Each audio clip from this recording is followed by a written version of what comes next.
What's up, guys? Welcome to Daily Dose of Reddit. This is your host, Zach, and today's subreddit is r/EntitledPeople.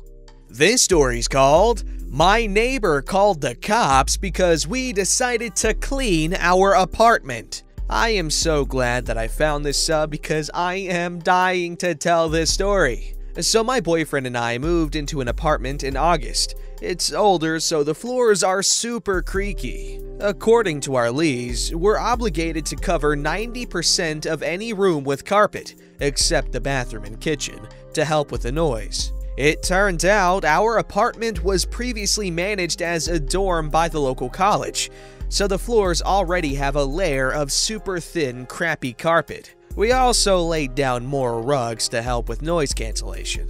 Our downstairs neighbor moves in about a month later, and within a month of that, starts banging on her ceiling when we get too rowdy. The first couple of times, it happened super late in the living room. Our apartments have the same floor plan. We were moving around after midnight the first time. Later, she came to talk to us and asked us to keep it down at night. Sure, fair enough. The next time was when we walked in from the airport at 10 p.m.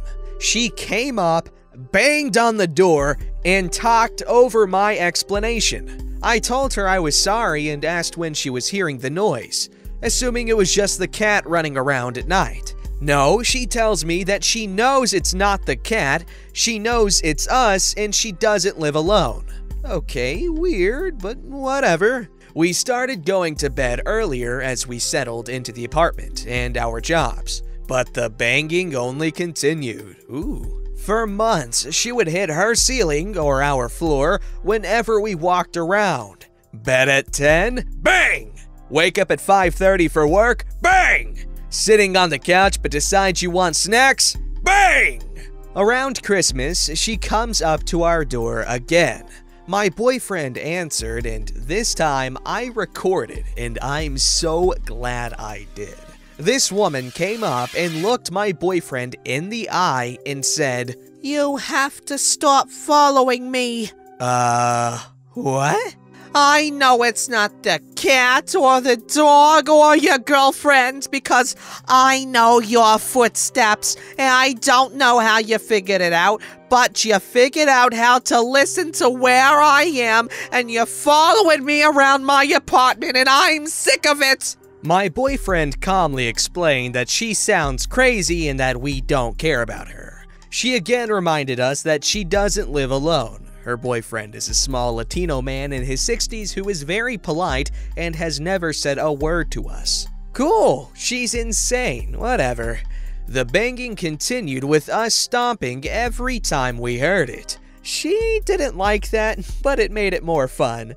We had already explained the situation to the landlord and the super, and they were on our side. Our town was the first in the United States to be locked down under quarantine. So for the first few days, the banging gradually increased until one day, this woman lost her mind. I'll admit that we are early risers on the weekends. On this particular Sunday, we ended up waking up super early, but not doing much for the first few hours. We drank some coffee and sat on the couch until almost 11.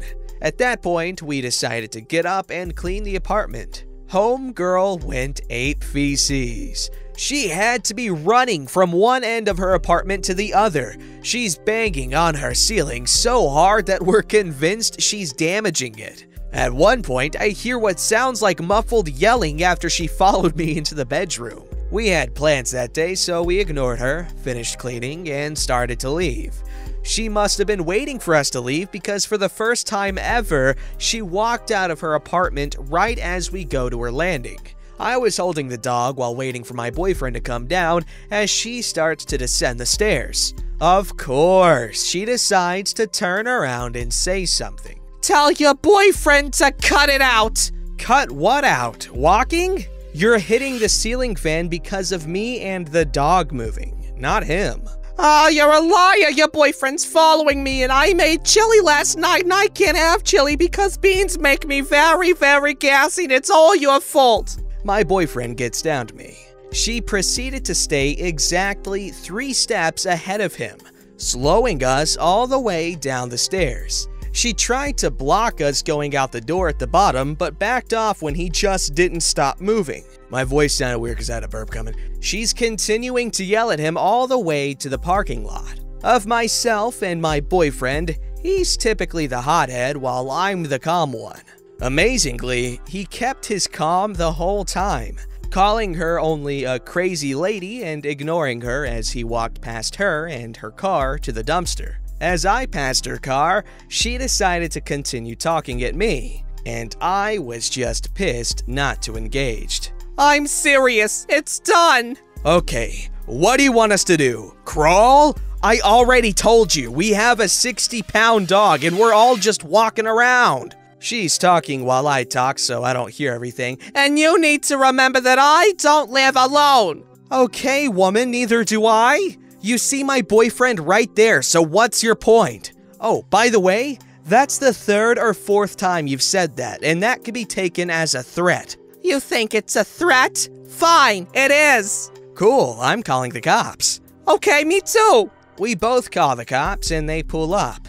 They talk to her first and then come talk to us. I don't know what she told them, but when they came to talk to us, I told them everything she'd said and done for the past 6 months. The officer explained that it was a civil matter that would have to be dealt with by the landlord, but assured us that they explained to her that it is perfectly acceptable to walk around your apartment at 11 a.m. on a Sunday. They also told her not to knock on our door ever again, and that she's not allowed to bang on our floor over footsteps at any point. For a couple of nights, she got back at us by banging at 1:30 a.m. to wake us up. We had already reached out to our landlord again, and this time, he told us he'd see what her problem is. That's still not the last of his troubles with her, though. We ended up talking to the people that live below her and telling them about the banging. It turns out they've heard it this whole time and had no idea what it was.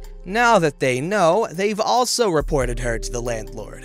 The banging has stopped. We don't expect her lease to be renewed, and we may end up in a better apartment in the next couple of months. Edit. A few comments have tried to paint my neighbor as an innocent in this.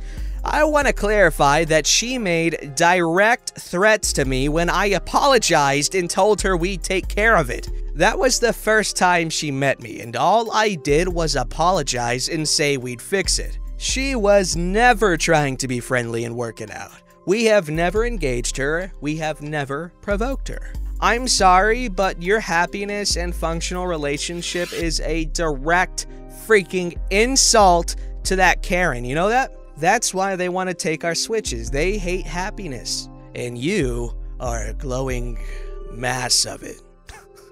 That was a good analogy. And she's a moth. That might be out of order, but I don't care. This story's called Entitled Idiot is Upset Because My Husband is Married. When my now adult daughter was almost 3, we had a regular monthly family dinner plan. We would go to a used bookstore that was near a Mexican place we liked and a McDonald's which our kids liked. The Mexican restaurant would let us sit on the porch and bring Happy Meals there for the kids. One night, our son, older than our daughter, was at a sleepover, so we were a party of 3. After eating, we went to the used bookstore. We had a stroller with us so our daughter could sit in it if she got too tired. She was an easy kid who would just climb into the little stroller and chill or snooze if we were not done browsing. I was looking at cookbooks while my husband was in the kids section with our daughter. I noticed some redhead chick talking to my husband.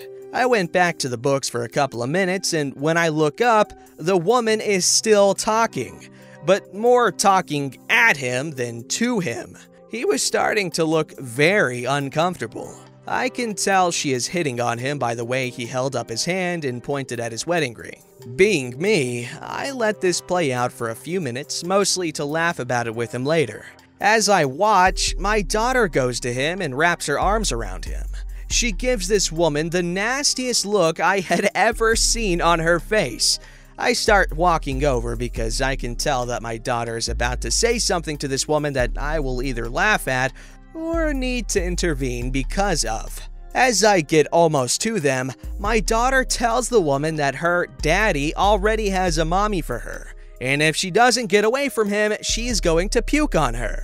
My daughter has always had the ability to vomit at will. She had already weaponized it against one of my male relatives with a weak stomach. The woman, not knowing I was behind her, told my daughter that her daddy didn't have a mommy to go with him, and daddies needed mommies. My daughter looked at me with a look that clearly stated, "She is an idiot! Get her away from me now!" I walked past the woman and up to my husband. I put my arm around him and lean into him. Then I put my hand, wearing my wedding ring, up on his chest as I look at her. The redhead doesn't have the sense to just leave the area.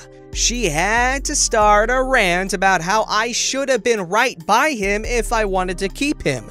How he should go with her and divorce me because she would never be away from him, and how I don't deserve a man and she does, so she is just going to replace me and raise my kids as her own. What the hell? I looked up at my husband and asked how he kept getting the weirdos that have elevators that don't go all the way up to want to replace me. Red-headed chick loses it and starts saying she wants to fight me over him. That whichever one of us wins will get to keep him. I asked her if she seriously thought that I would bother with a fight. He was already mine, and I don't believe in fights. I just shoot to kill. Then this lunatic starts screaming that I am trying to kill her. At that point, my daughter had enough. She walked over to the lady and waited until the stupid woman bent down to talk to her. Then my daughter puked all over her and sort of up onto her neck so that when she stood, lots of it ran down her shirt. Staff was already on the way over and wanted to know why the lady was screaming. I told them that she was hitting on my husband and then wanted to fight me for him. I didn't know why she suddenly started saying that I wanted to kill her to shoot her. I didn't even own a gun. She was just being an idiot. Then she got my daughter all upset, so my daughter puked. I cleaned our daughter up and had her rinse out her mouth. On the way home, my husband insisted we stop and buy her some ice cream.